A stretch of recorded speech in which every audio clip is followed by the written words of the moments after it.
Hello everybody, good morning and welcome to the United Stands. I'm Mark Goldbridge. This is your latest Manchester United news and transfer news this Sunday morning with only 2 days to go. 2 days to go, Thursday and Friday. Today is Wednesday, so there's still time for Manchester United.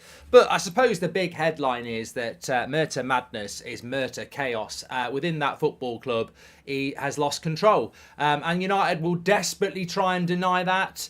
But there is huge frustration in that football club for a multitude of reasons, and around the transfer window it is absolutely chaos. And this is the guy that runs the show. He is the director of football and he has lost control of that football club. They aren't going to put PR statements out about this. They're talking about financial fair play again. That's how out of control Manchester United are. There was a story in the Telegraph last night that Manchester United have raised as much money as they thought they would and that financial fair play is the problem.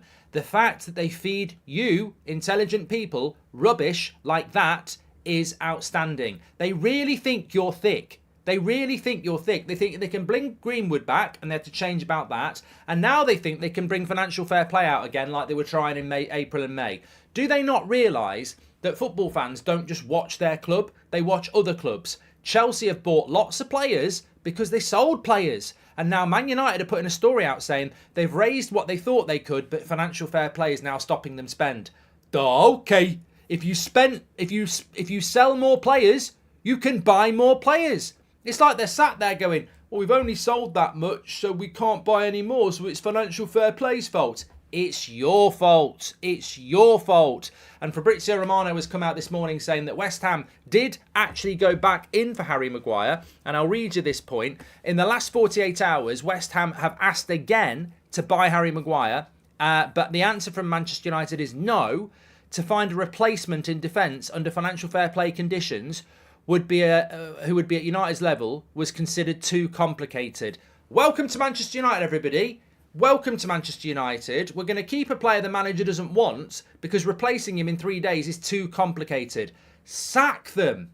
Get rid of them. How many more summers are we going to put up with people like that? Let me do the bloody job. Let John from the chat do the job. Because I wouldn't be sat here on a Wednesday morning saying it's too complicated to sell a player that nobody bloody wants at the club anymore, take the money and go and buy somebody else of Man United level. Harry Maguire's not Man United level. So, what's this?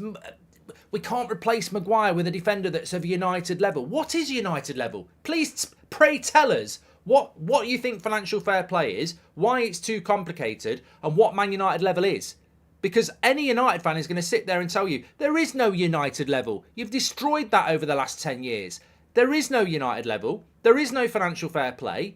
And it's not too complicated. Ultimately, let's put the proper statement out. It's nothing to do with we haven't got time, there's not a player out there, or financial fair play. It's got to do with Richard Arnold, John Murta and co are absolutely rubbish at their job and they're full of excuses. If they spent half the time doing their job that they spend deflecting PR to make themselves look good, we'd be a much better football club. But they spend most of the summer putting PR out about what a great job they do and what time they wake up in the morning and how long they spend on the bloody laptop. Nonsense. Nonsense. Absolute joke. And it frustrates the hell out of me because Maguire should be gone and United are now making excuses about financial fair play. What a joke. Anyway, maybe we'll come back to that. Let's start off where I wanted to start with. I'm very frustrated with it because it's just, I'm fed up of the spin. We're a bloody football club and all they spend their time doing is trying to manipulate your thoughts to make you think they're good. What football club runs like that? Let's not actually spend our time let's not spend our time acknowledging how bad we are. Let's not spend our time acknowledging how crap we are and fixing it. Let's spend all our time deflecting and trying to mug people off that we're good when we're crap. That's United's story for the last 10 years. Don't do your job. Spend your time convincing everyone you're good at your job when everyone knows you're crap. What a waste of time. Do you think we will get Amrabat or if Van der Beek stays, says Gershon? It's on the list. And I could be wrong on this, but the Glazers don't want to make profit by selling McTominay, for example, because they will pay corporation tax on profit, says Sean. I don't know. I don't know about that. What I do know is the big story this morning is, and it says it on the thumbnail as well, is this story about Jadon Sancho. There's two stories this morning that are very surprising that I would probably say, in personal opinion, neither will happen, but they are two big rumours. One, Liverpool are going to sell Salah to Saudi Arabia in the next couple of days. Two, Chelsea are going to do something shocking in the attack, and that Jadon Sancho is considered one of those options. Now, I just don't see how this will happen, but you know what? It's just another example of what I've just had a moan about there. Ten Hag would sell Sancho. He would have sold Sancho in May, June, July, early August. But he can't sell Jadon Sancho with 2 days to go. And, you know, it's just incredible, because there probably is some truth in the fact that Chelsea would give us 50 million quid for Jadon Sancho.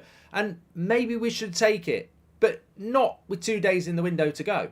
The start of June, July, start of August, yeah, do it. Do it, because we've got a lot of wingers, and that 50 million quid could have been used in other areas. But not now. You can't do a deal like that now. If United, look, we need a centre-back. I'm going to talk about the centre-back situation in a minute, because I personally think we need a centre-back anyway, regardless of bloody Maguire. But we do need a centre-back, and we can't even do that deal in 3 days. So we can't sell Sancho to buy Amrabat. You know, you can't do that. I think it would be... Dan Watson says we haven't got enough wingers, not good ones. Well, I like Pellistri, I like Ahmad, I like Garnacho, and we've got Anthony, and we've got Rashford. So we've got 5. And I don't think Sancho's ever going to cut it. So if I had a good offer for Sancho, I would take it. Because if he doesn't make it at United, his value is going to drop every single year, and you're still paying him 300 grand a week. I would take the money for Sancho 2 months ago. I'm not going to take it with 2 days left in the window, because what am I going to do with it? But I think I do think we've got enough wingers, in the sense that we've got a developmental coach that can develop Pellistri and Garnacho and Ahmad, and then you've got Anthony and Rashford. I don't see where Sancho sits in. I think he's had a good pre-season, and I think he will be part of Ten Hag's plans now, but this deal could have been done before. So look, for me, I don't think it will happen, but it's just, I don't really get why United have just let this transfer window drift into the last few days, where suddenly we're getting interest in these players like Maguire, like McTominay, like Sancho, and now we're going, yeah, there's not time to do anything about it though. And it's just massively frustrating, because there's always time to do good deals. And United seem to have gone, oh God. It's almost like John Murty's got his holiday booked on Friday night. Well, I haven't really got time to get that done, because I've got to pack, I've got to get the sun cream, sort the passports out. Do your bloody job. Do your job, John. Hi, Mark. Reed McTominay, do you think we're reluctant to sell him as we want to continue having an academy graduate in the matchday squad? Mainu and Rashford, says Jack. Well, you just answered your own question, Jack. We don't need to keep Scott McTominay as an academy graduate when we've got Marcus Rashford as an academy graduate. And there are a few others that are coming through that will be part of that bench anyway. No, I don't think that's a reason at all, if I'm being honest. But look, let's keep an eye on that Sancho story. It is out there as a rumour that Chelsea are going to do something big. And also, obviously, this Salah story's got nothing to do with us. They're the two big stories that are sort of in the football industry at the moment. Let's see what happens with that. I can't see United doing anything with it. We're a laughing stock, Mark. We are pitied, says Enjoy Writing. And a proper board would have sold Sancho in June and bought Kim Min-jae in, says Paul. I would have cashed in on Sancho, I'm not going to lie. But look, my next controversial thing I would say is that I would replace Varane. And I think that's what Ten Hag wanted to do with Kim Min-jae. I would replace Varane. I'm a massive fan of Varane. I think he's been our best outfield player this season so far with Wan-Bissaka. But he terrifies me with his injuries. Varane's very quickly becoming Cavani, where fantastic player, but if you're an injury-prone player who picks up injuries just because of running, you're unreliable. And I love Varane. I thought last season he was incredible, but this season he's injured and I didn't even see what happened. We needed to replace Varane. Ten Hag knows he needed to replace Varane. We're not replacing Maguire. We were going to replace Varane, and Varane was going to be like third or fourth choice centre-back in a rotational sense, play less games. That was the plan at Man United, and loads of people are waking up to this now. the reason he wanted Kim Min-jae was that, yeah, Varane probably would still be his first choice centre-back, but ultimately Ten Hag also knows, because he trains him every day, you can't play Varane 90 minutes 3 times a week. So there would have been a lot of transition between Varane and Kim Min-jae this season. And it would have been very intelligent transition, because Kim Min-jae would have been coming into a new league as well. People get locked on this Maguire replacement. It's not Maguire replacement. We were going to bring in a top-class centre-back to lighten the load of Varane and transition from Varane to the new centre-back. United have completely dropped the ball on that. Most journalists haven't even read the room on that. And I don't think a lot of fans have read the room on that. But that was why we were going for Kim Min-jae. Kim Min-jae was not replacing Harry Maguire as the 4th choice centre-back. Kim Min-jae was not replacing Lindelof as the 3rd choice centre-back. Kim Min-jae was to be the transitional change from Varane to Kim Min-jae over the next season. Because, as we know, Varane cannot play week in, week out. What we've left ourselves with is Varane injured, Martinez out of form, Lindelof 3rd choice centre-back, and Maguire 4th choice centre-back. That's a bit of a mess. That's a bit of a mess when you've got a new goalkeeper that's going to be playing out from the back. I think you've got to look at the centre-backs for Man United now and be very concerned about what the long-term plan is, because there is no long-term solution there apart from Martinez. The other 3 centre-backs are either bench players or, injury-prone. It's concerning. It is concerning. We're a bit all over the place this morning, I know, but I'll go through all the news. There's a few bits from Fabrizio to go through as well. One bit of insider information here. In relation to Ryan Gravenberch, I know somebody who is quite close to Bayern Munich as a journalist, and Bayern Munich will sell Gravenberch, and Gravenberch does want to leave. It would be put into the category of a 90% chance that Gravenberch will leave Bayern Munich on Friday. Probably will be Friday, transfer deadline day, but he will leave. There is a 90% chance. This is hot off the press because Bayern Munich are looking at numerous midfield options, from Conor Gallagher to Scott McTominay. I think there's a couple of others they're looking at as well. And Gravenberch would be pushed further down the queue. In fact, he's down the queue. Tuchel just wants to bring in replacements, and then Gravenberch can go. So Gravenberch is 90% chance he's going to leave Bayern Munich. What I cannot say, and I'd love to say, is that there's a 90% chance he's signing for Manchester United. The chances of him signing for Man United could be as high as 50%. It could be as low as 0%, because ultimately Gravenberch could be going to Liverpool. So, look, we're interested. There's a very high chance he's going to leave, but the problem with Man United, and you can speak to any journalist or any expert about this, the problem with Man United is they've been trying to get Amrabat for 2 months and they've still not got him. So being confident that they're going to get a Gravenberch deal done in 3 days is a little bit optimistic. One injury to Casemiro and our season can fall apart, says Aditya. There is no one who can play CDM anymore. Aditya, there was no one who could play CDM last season. I mean, you're absolutely correct. I spoke about this on the show last night. This is how... Look, in a couple of sentences, we've actually dismantled our success of last season. Our back 5-6 last season was why we got in the Champions League and why we had a good season. It's been dismantled. What many would say rightly because of Onana, but Varane is now injury prone. Martinez is not sharp. Luke Shaw is injured. Casemiro is not sharp. We've dismantled our successful bit and we still haven't solved the problems ahead. So I suppose in a sentence, United have created more problems than they had when the season finished. That's the best way of putting it. We've got more problems now at the start of this season than we had at the end of last season. That is criminal. I blame the Glazers. I blame John Murtough. I blame Richard Arnold. They have dismantled this football club because they've not progressed it. But I would argue with anybody, United have got more problems now than they did at the end of last season, which is unbelievable.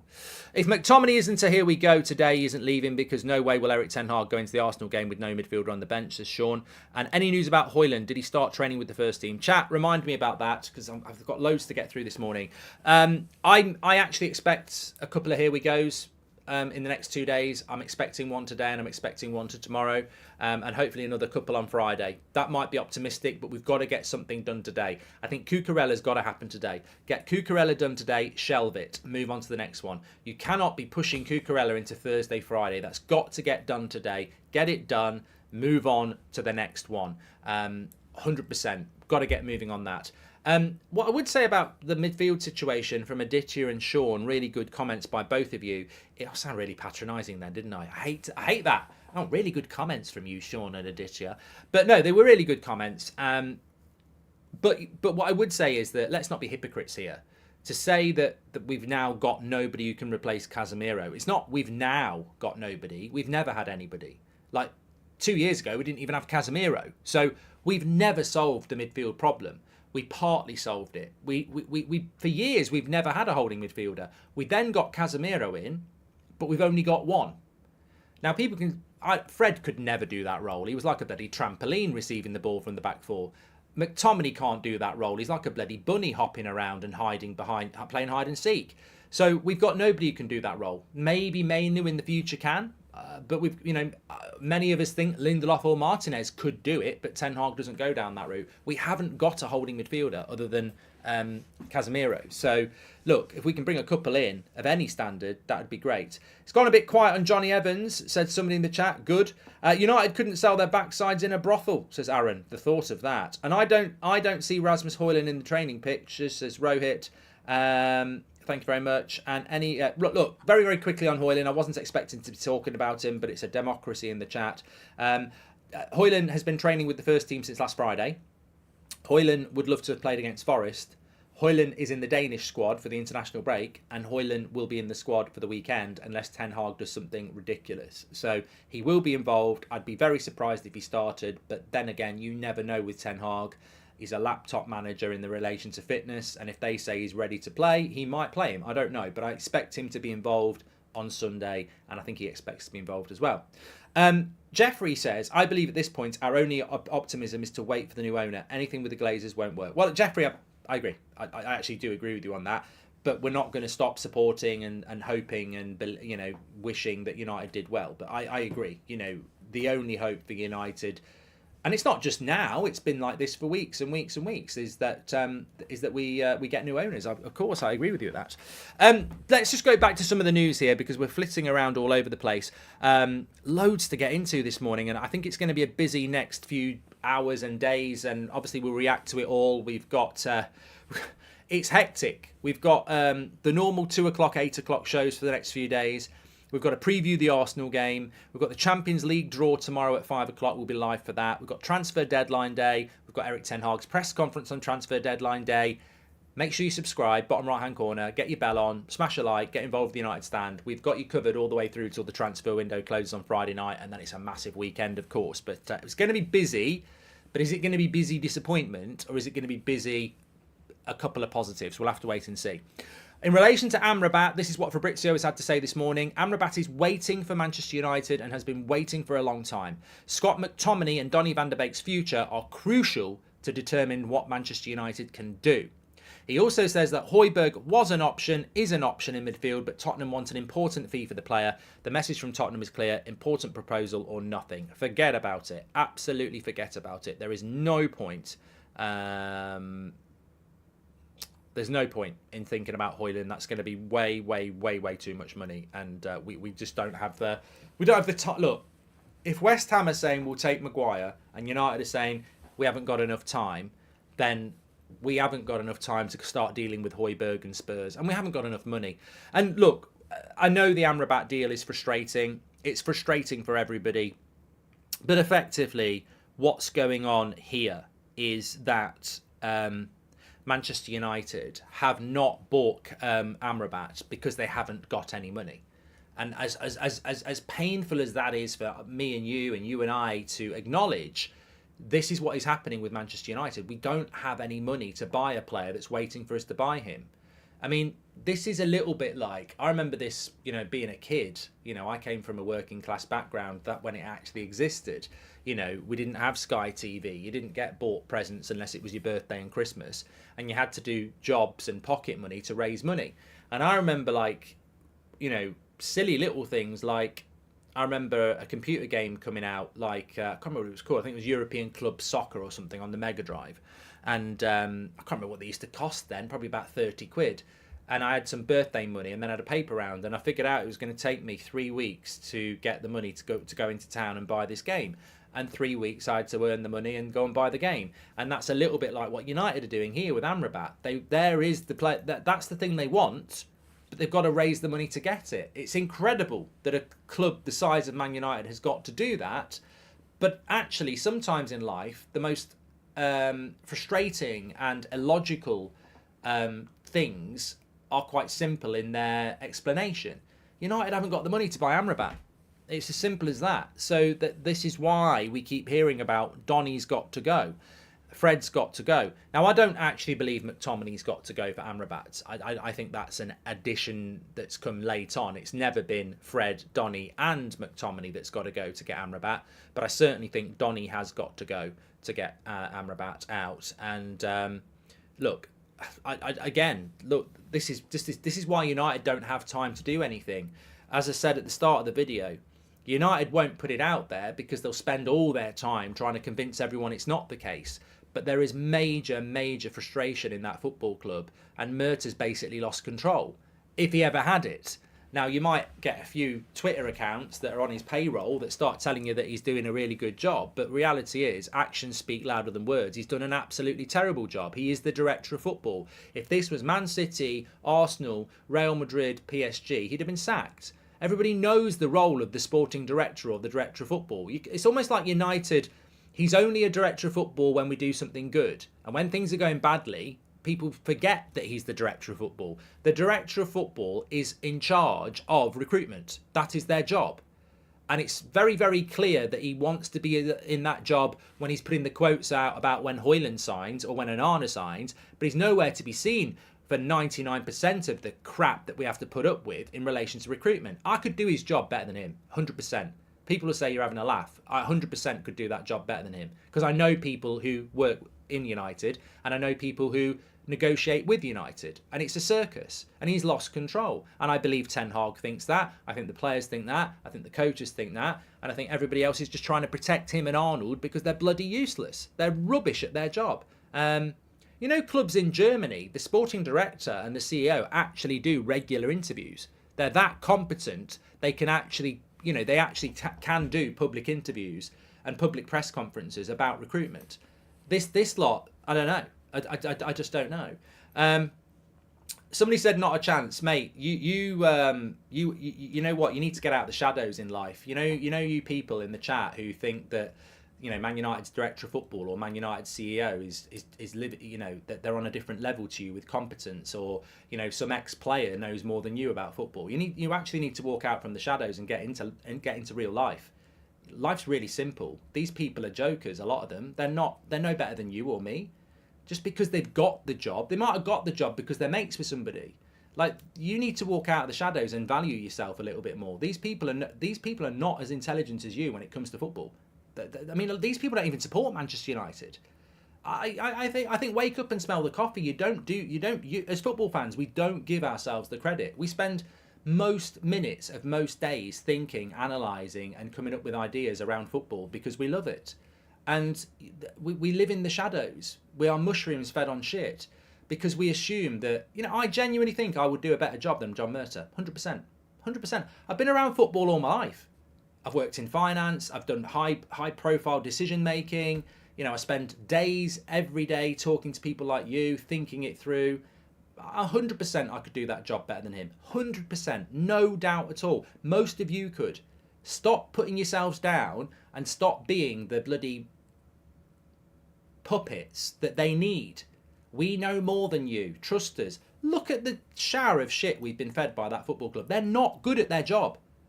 Trust me, walk out of the shadows. You are better than them when it comes to this.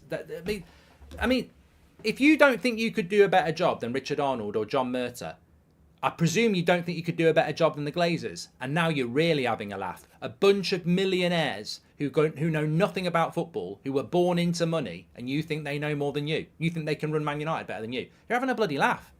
We are a joke as a football club. An absolute joke. We need specialists. And there is no way, as I said, that a PSG director of football or a Real Madrid sporting director would be in a job if they were conducting what United had done here. We are all over the place. We are turning down £30 million for McTominay. We are turning down £60 million for McTominay and Maguire. We are now saying we haven't got enough time to sell Maguire. We haven't bought Amrabat and he's been waiting for 2 months. Look, there's a massive list of things. And also, you know what? I woke up this morning and I saw it. Absolutely was not surprised, but like, can you remember back in May? There was a few... Look, the British press, they've got a job to do. They need to maintain relationships with the club, of course they do. But they all were putting out stories about United. Remember the story about how even if Qatar buy Man United, they'll still be restricted by financial fair play. And I remember us doing a video about this, saying, you know, this is incredible. So people are actually wasting finger energy writing articles that if Qatar get hold of us, they'll still be restricted by financial fair play like the Glazers are. It's laughable. It was laughable then and it's laughable now. But it's even more laughable that with 3 days left in the window, they're putting stories out about financial fair play, saying, it was in the Telegraph last night, Man United cannot buy any more players because of financial fair play, but they've sold players to the level they thought they would do. Incredible. Incredible. We've not even raised £50 million in sales. Any of you could have raised 100. Any of you could have raised 100. And any of you who want to live in the shadows and say, no, I couldn't, Mark. Yes, you could. Because any of you would have took the 60 million from West Ham, which takes the current 40, 50 million to 110 million straight away. So any of you could have took those sales up to 100 million. And yet United have sat there with about 50 going, yeah, we're happy with the sales that we've done. But there'll be some prat reading that going, you know what? They've done all they could. They've done all they could. And financial... It's that... Nora... No, I'll have another cup of tea, Nora, and can I have a couple of biscuits. And it's that bloody financial fair play again. That FFP. We'd be a big club if it was. It's not Merta's fault. It's not Arnold's fault. They're doing the best they can. It's that financial fair play. Done it again. Oh, if I could get my hands on that financial fair play, I'd teach it a thing or two. It's a myth. Financial fair play is a complete and utter myth. It's a manipulating point that clubs that don't want to spend money use to, you know, fob us off. Financial fair play is a myth. And I've got one word if you don't believe financial fair play is a myth. Chelsea. Mic drop. Chelsea. Chelsea have proven over the last 12 months that financial fair play is a bloody myth. And the fact that good, reputable journalists will allow themselves to be manipulated by Man United saying that financial fair play has been the problem this summer is embarrassing to the university course they went on to become a journalist. It's embarrassing to the little blue tick that's next to their name. You know, that blue tick's walking off going, you're a prat. I mean, the fact that these people want to give United a get out with financial fair play and that there's Chelsea there proving to everybody that financial fair play is a myth. The structure of financial fair play does exist, but it doesn't stop you spending money if you know what you're doing. And all Chelsea have... I mean, look, Chelsea came in with a new owner that says, I'm going to spend $1 billion in 12 months. And everyone's like, ha, that won't happen. He spent $1 billion in 12 months. And he spent $1 billion in 12 months because effectively he's just very clever businessman who knows about 10-year contracts and spreading the money out over each year, and also knows that you've got to sell a load of players as well. They've sold £300 million worth of players in the summer, Chelsea. So the financial fair play is ridiculous. On the other day, my dad was talking about the new West Ham director of football and that they was working on 3 or 4 deals. Meanwhile, we remain one deal at a time, FC. Thank you very much. Look, enlighten yourselves. Go and do your own research. You know, this is just a news show. It's opinion, but, you know, I just do not want to be here in the next 3 days with Manchester United talking about financial fair play because they've absolutely dropped the ball. I mean, I don't even understand what their argument is. We can't buy... I mean, this is why you need to interview these players, these people. So John Murtaugh and Richard Arnold are saying Man United can't buy any players because of financial fair play. Now, if you could actually get to them in a position where they should be answering questions, you'd go, can you explain to us why Chelsea can do it then?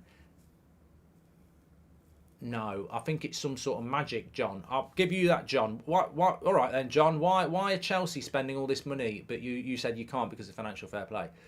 Oh, I don't know.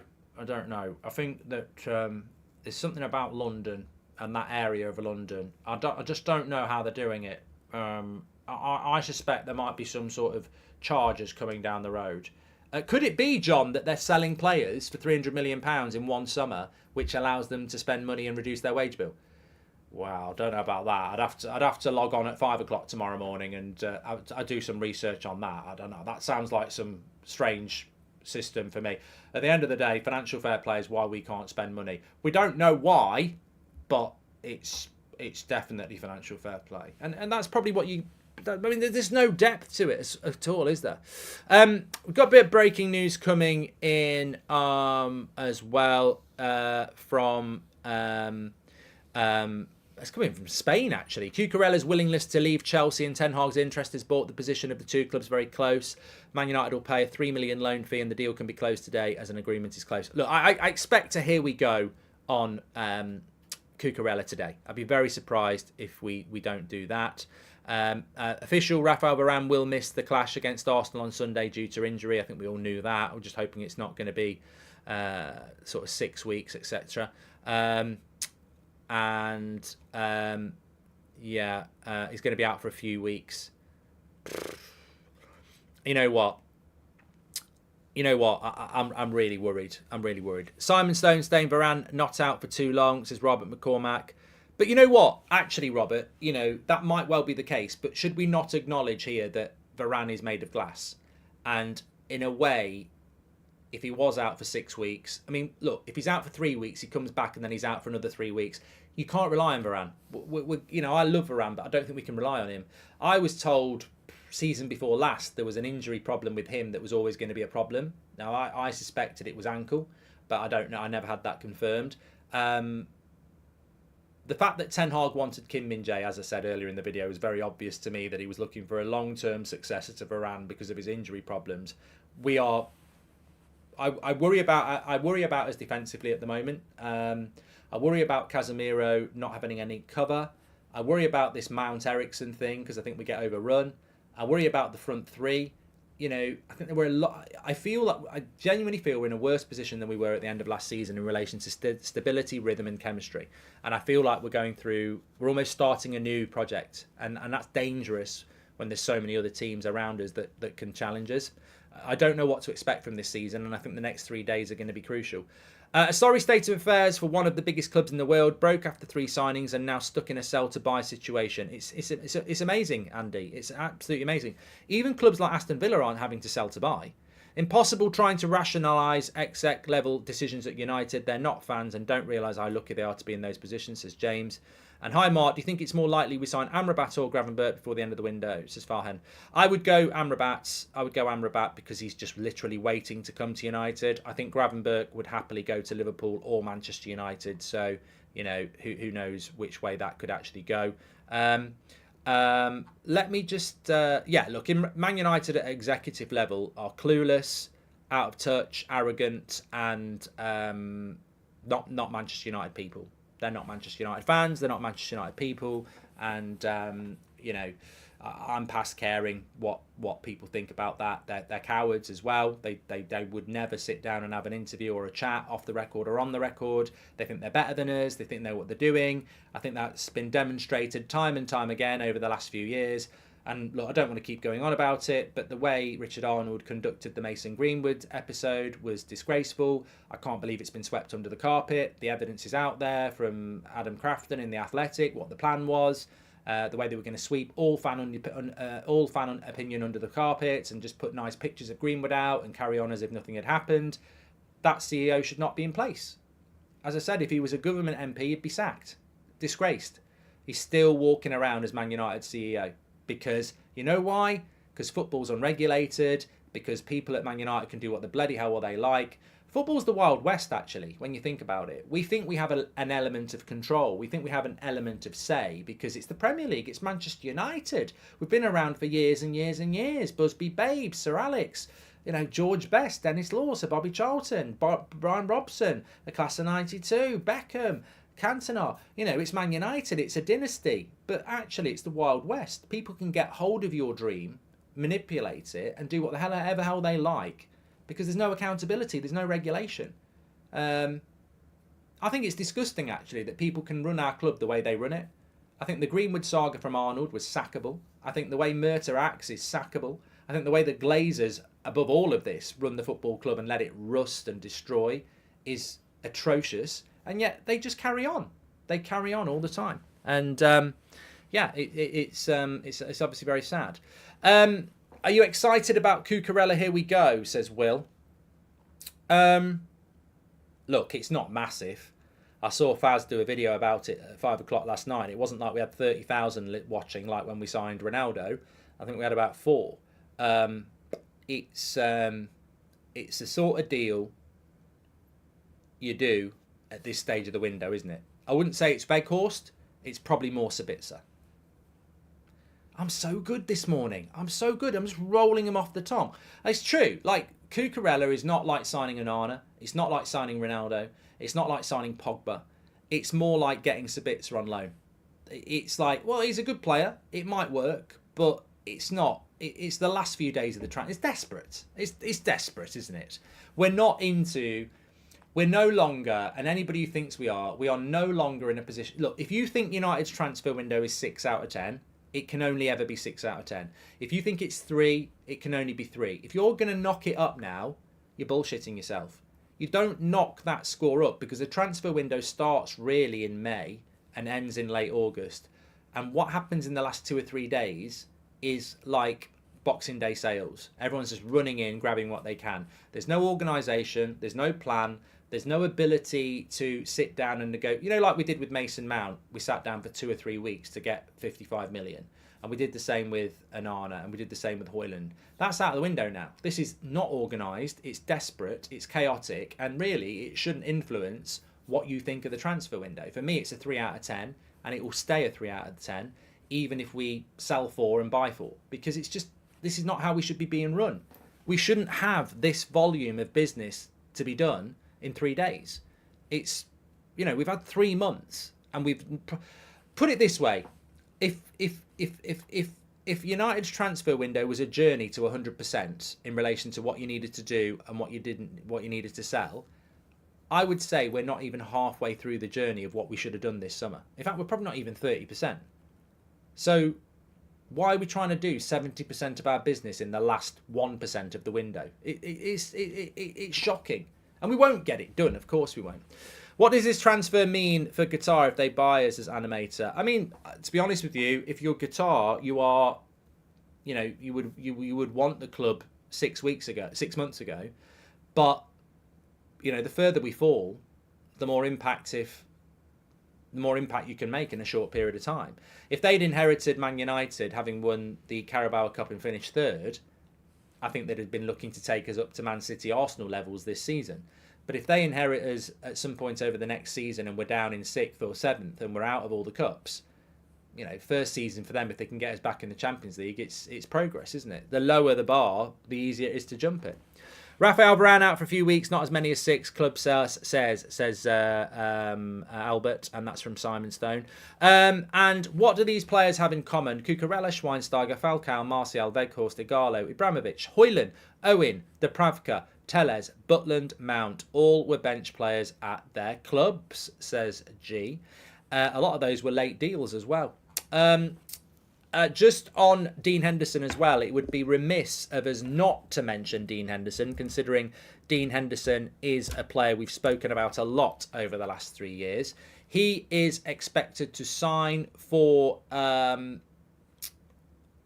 Palace. I'm told that could be as early as today. Again, you'd look at that and go, why have we taken so long to do a deal like that? But look, I'm not going to sit here and say it's a positive. For me, it's a deal that should have been done in June. It would have brought us some more money in. Obviously, I feel sorry for this backup goalkeeper that we're buying because I've got absolutely no interest in him at all. But I'd rather him than Dean Henderson. You know what? Again, I don't really have a lot to say about the Dean Henderson saga. Suffice to say, this guy was sat slagging the club off 12 months ago. I find it amazing that we've let him sit here all summer. But again, it's just United just do not protect brand United. They do not uphold the values of Manchester United. and they've let this player sit around all summer until the end of the transfer window with no... There's been no benefit to him. It's been no benefit to us. It's incredible that it's taken us this long to move him on, considering he's openly said he doesn't want to be here for 12 months. But look, Dean Henderson goes. I imagine at Crystal Palace, he might be able to, get himself back in as England's third or fourth choice goalkeeper. But for me personally, there's absolutely no regrets about Dean Henderson leaving United. I don't think we've missed out on one. I think he's, good to get rid of him. And obviously, I mean, realistically, the only sale that would make me happy in the next 2 days would be McTominay and Maguire. Those two I'd be over the moon about. Donny van der Beek, Eric Bailly, Dean Henderson, those three players just need to go. And then we've got to get at least Cucurella and Amrabat in. And I think if we do that, and there's no guarantee we'll do that, it's relatively good. But look, Amrabat, Cucurella and Gravenberch is not going to rescue this transfer window. It's just going to give us players. It's going to give us squad players that we desperately need some depth. I don't think we'll get Gravenberch and Amrabat. I really, really don't. I can't see that happening. But as I said, if you've tuned in a little bit late, Gravenberch is going to leave Bayern Munich. There's a 90% chance. The problem with that is that, I mean, Liverpool at the moment, that Liverpool are looking at Ndidi, Gravenberch and Douglas Luiz at Liverpool. So, Liverpool have got a number of options. And I think look, it's going to be very interesting next few days. As I said the other night, I'm quite looking forward to getting to Saturday and it being closed because, it's a trauma, United transfer windows. It really is. But I guess we'll just have to wait and see. Have a look here. I've done all that. Oh, I know what I needed to do. Samuel Luckhurst is sad his mate's gone to Palace. Well, yeah, I've got nothing to say. Amrabat is the key to our problems in the midfield, says Joe. I mean, I don't think anybody's the key to any of our problems. I mean, I love Rasmus, but I don't think we should be expecting him to solve our striking issues. He's 20 years of age.